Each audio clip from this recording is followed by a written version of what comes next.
9 मई के वाक़यात को पूरे पाकिस्तान में शायद ही कोई शख्स होगा जिसको कहे कि ये 9 मई बिल्कुल सही हुआ था। 9 मई को दिफा करना किसी के लिए भी मुमकिन नहीं है। गलत काम हुआ था, उसको गलत ही कहना पड़ेगा।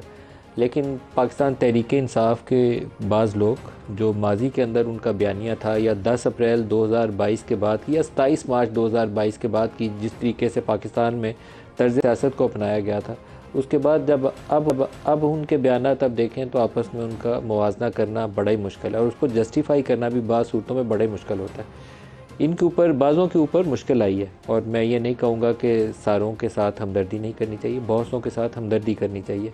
क्योंकि आप किसी को 15-20 रोज़ कैद तन्हाई दे दें, पकड़ के किसी को भी बंद कर दें, तो वो मेरा नहीं ख्याल है कि हफ़्ता 10 दिन से ज़्यादा उस वज़न को उठा सकेगा। लेकिन बाज़ तो ऐसे थे, जैसे उस्मान डार वाला मामला था, तो उसके घर कारोबार, उसके घर के अंदर जो रेड हुई, मैंने उसकी वीडियो क्लिप्स उसने कुछ मेरे से शेयर की थी, मैं देखता रहा हूँ, तो मुझे लगा कि उसको ज़्यादा देर बर्दाश्त करना इन लोगों के लिए मुमकिन नहीं था। क्योंकि कोई आदमी मुजरिम तो है नहीं, सियासत में आए थे, सियासत में आने के बाद उन्होंने वही कुछ ही देखा था जो पाकिस्तान में पिछले 8-10 साल की सियासत में इन लोगों को सिखाया गया था।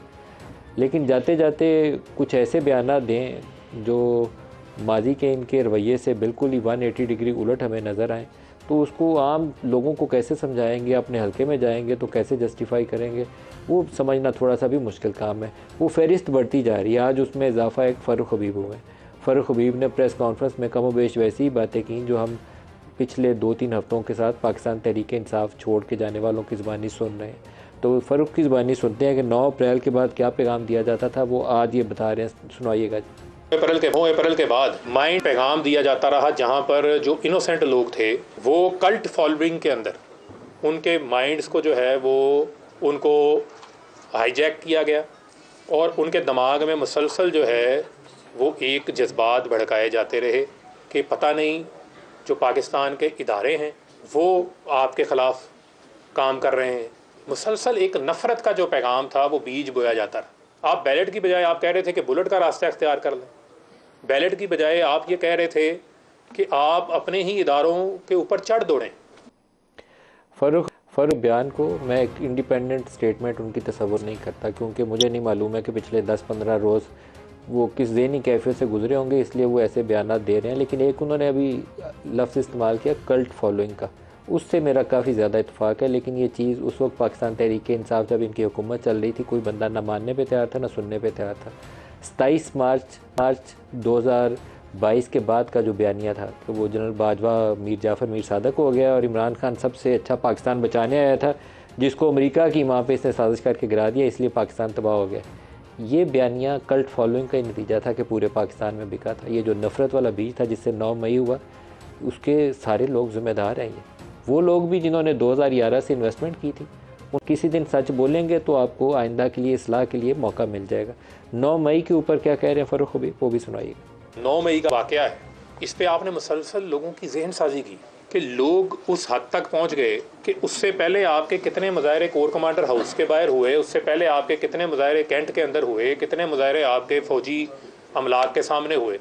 लेकिन उस दिन चंद लोगों को क्या ख़ास हदायत थी जिनका हमें नहीं पता था। यानी मेरे लिए अनएक्सपेक्टेड था। मैं लाहौर में था, मेरी उस वक्त तबीयत ख़राब थी। जब गिरफ़्तारी हुई मुझे मेरी वाइफ ने मुझे बताया कि खान साहब गिरफ़्तार हो गए। मैं उस वक्त सोया हुआ था दवाई खा के, और जो कुछ उस दिन हुआ, जिस तरीके से हुआ, ये इंतहाई अफसोसनाक था, ये इंतहाई कंडेमनेबल था, और ये पाकिस्तान की तारीख़ के अंदर एक स्याह वाक़े के तौर के ऊपर जो है इसको याद रखा जाएगा।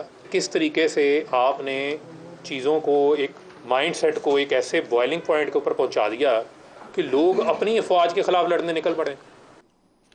ये रवैया बहरहाल दुरुस्त नहीं था। ये जो अभी इन्होंने आखिरी जुमला बोला है ना, मैं बार बार कहता हूँ कि अपनी कौम को अपनी फ़ौज से लड़ाना ये लीडरशिप नहीं है। लीडरशिप का इम्तहान होता है कि आप एक विजन देते हैं कि मुश्किल से कैसे निकलना है। ये क्योस का अफरा तफरी का रास्ता था, ये बेहतर नहीं था। फ़ौज अगर इक़्तिदार पे कब्ज़ा करती है, सियासत में मुदाखलत करती है, उसकी मजम्मत करनी चाहिए, उसके ऊपर आपको बयानिया बनाना चाहिए। लेकिन आप ये बयानिया कैसे दे सकते हैं कि जब आप ख़ुद फ़ौज के कंधों पर सवार हो के आपने हुकूमत ली हो। पाकिस्तान में नवाज़ शरीफ भी उसी की मिसाल है और इमरान खान भी उसी की मिसाल है। इनमें से कोई कहे कि वोट को इज़्ज़त दो या मैं तो सबसे ज़्यादा जमहूरियत पसंद हूँ, तो दोनों बातें झूठ होंगी। दोनों इसी रास्ते से इक़्तिदार में आए थे और उसी रास्ते से इक़्तिदार से गए भी हैं। आज जो प्रोग्राम में हमारे साथ शुरका हैं उनसे इस पर बात करेंगे। हमारे साथ हैं नईम हैदर पंजोथा साहब, इसके अलावा हमारे साथ हैं आबिद शेर अली साहब, सीनियर रहनुमा PMLN से, और हाशिम डोगर साहब हैं इस्तेहकाम पाकिस्तान पार्टी से। सबको प्रोग्राम में खुश आमदीद कहूँगा। पंजोथा साहब, आपसे पहले शुरू करते हैं। PTI और इमरान खान कहाँ स्टैंड करते हैं आप? Thank you so much Nadeem साहब, आपने दावत दी, मौका दिया। देखें जी, इमरान खान साहब को नो डाउट जितना जब से उनकी हुकूमत गई 16 महीनों में जिस तरह से क्रिमिनल मशीनरी का इस्तेमाल किया गया और उनके ऊपर केसेस बनाया गया। Criminal machinery? बिल्कुल क्रिमिनल मशीनरी जी। ये किसे कह रहे हैं आप? देखें, ये जो स्टेट्स और जितने इदारे हैं उन्होंने सब ने जो है वो पॉलिटिकल विक्टिमाइजेशन करते हुए बाकायदा तौर पर जो है वो उनके ऊपर इतने केसेस बनाए गए। क्रिमिनल मशीनरी कौन है? क्रिमिनल मशीनरी जो है वो इस्तेमाल की गई, यानी क्रिमिनल लॉ जो है इनके ऊपर मुकदमात बनाए गए, उनके ऊपर जो है CRPC के अंदर जो प्रोविजन है उसको आप कह रहे हैं? जी जी। तो ये बाकायदा तौर पर 16 महीनों में उनके ऊपर इतने मुकदमात बनाए गए। जैसे दफ़ा 144 की खिलाफ वर्जी के ऊपर FIR दर्ज हो रही है। कभी तोशा खाना के अंदर 3 कार्रवाइयाँ, अलकादर ट्रस्ट 9 मई वाले मामलात वाक़यात। तो बात यह है कि उनके ऊपर इस तरह से उनको केसेस के अंदर इन्वॉल्व किया गया। सीक्रेट एक्ट वाला मामला भी है ना? जी, ऑफिशियल सीक्रेट एक्ट वाला मामला भी है। कोई ऐसा है जिसके अंदर कोई भारी सज़ा भी किसी में मिल सकती है? देखिए, कोई केस है नहीं कि जिसके अंदर खान साहब को सज़ा मिल सके। उसकी रीज़न ये है कि आपको खदशा है साइफर या तोशा खाना में या किसी एक में पकड़े जाए और लंबी सज़ा हो जाए? देखें, इस वक्त वो साइफर के अंदर ही गिरफ्तार हैं, लेकिन अगर मेरिट के ऊपर आज उसके ऊपर आर्गूमेंट्स हुए हैं और वाज़ेह तौर पर अदालत को बताया गया है कि ऑफिशियल सीक्रेट एक्ट के तहत ये मुकदमा दर्ज नहीं हो सकता। दूसरे नंबर पर ये बताया क्या आपको खौफ में कोई तहफ़्फ़ुज़ात वगैरह हैं कि इसमें सज़ा हो सकती है? देखिए, बिल्कुल नहीं है, नहीं होनी चाहिए किसी तरह से, कानूनी तौर पर नहीं होनी चाहिए। लेकिन अगर पॉलिटिकली देखा जाए तो अदालत के हुक्म के बावजूद लोग उठा ली जाते हैं, अदालत के हुक्म के बावजूद बेल होती है, फिर 3 MPO में गिरफ्तार कर लिया जाता है, कभी 16 आज आपने एक कोई बयान दिया है कि 10 साल या 14 साल सज़ा हो सकती है। आपने बयान दिया? नहीं। क्यों दिया? मैंने तो नहीं दिया। मैंने तो नहीं दिया ऐसा। देखें, मैंने जो ट्वीट्स आज किए वो मैंने इस हवाले से ट्वीट्स किए थे कि जो ये मुकदमा बना रहे हैं उसके मुताबिक ये आज प्रोसिक्यूटर ने भी बाकायदा तौर पर ये कहा कि आज 14 साल सज़ा बनती है और इसके तहत जो है उम्र कैद भी सज़ा हो सकती है।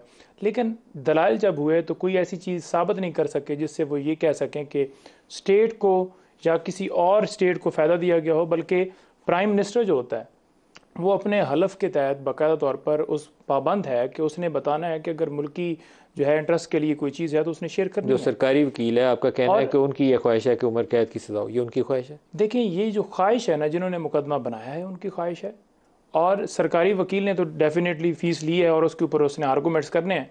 लेकिन बात ये है कि ये जो मुकदमा दर्ज किया गया है ये ऑफिशियल सीक्रेट एक्ट का मुकदमा बनता नहीं था। दूसरे नंबर पर बनता या नहीं बनता, लेकिन आपको तो उसी चीज़ का अब सामना है ना, वो तो अब सामने तो केस वही है ऑफिशियल सीक्रेट एक्ट। देखें, या तोशा खाना का या फिर तीसरा वो तोशा खाना के अंदर तो देखें एक केस के अंदर सस्पेंशन हो गई है और अभी नैब के अंदर वो तोशा खाना वाला मामला पेंडिंग है या एक FIR भी दर्ज की गई है। वो तो गिनते जाएँ तो आपको मुकदमात मिलते ही जाएंगे। लेकिन बात यह है ना कि क्या इस साइफर से किसी और मुल्क को कैसे फ़ायदा हो? बाहर से एक धमकी मिलती है और उस धमकी की सूरत में हम रेजोल्यूशन भी दूसरे दिन ले आते हैं और फिर उसे वज़ीर-ए-आज़म को हटा के फिर उसके ऊपर FIR भी दर्ज कर दी जाती है और उसे जेल में डाल दिया जाता है। और फिर हम कहते हैं जी कि ये लें जी, नेशनल हीरो हमारे जो हैं वो हमने अंदर भी डाल दिया। आपने तो सिर्फ ये कहा था कि वज़ीर-ए-आज़म को हटाना है और हमने उसके ऊपर FIR भी दर्ज कर दी है और अंदर भी डाल दिया है।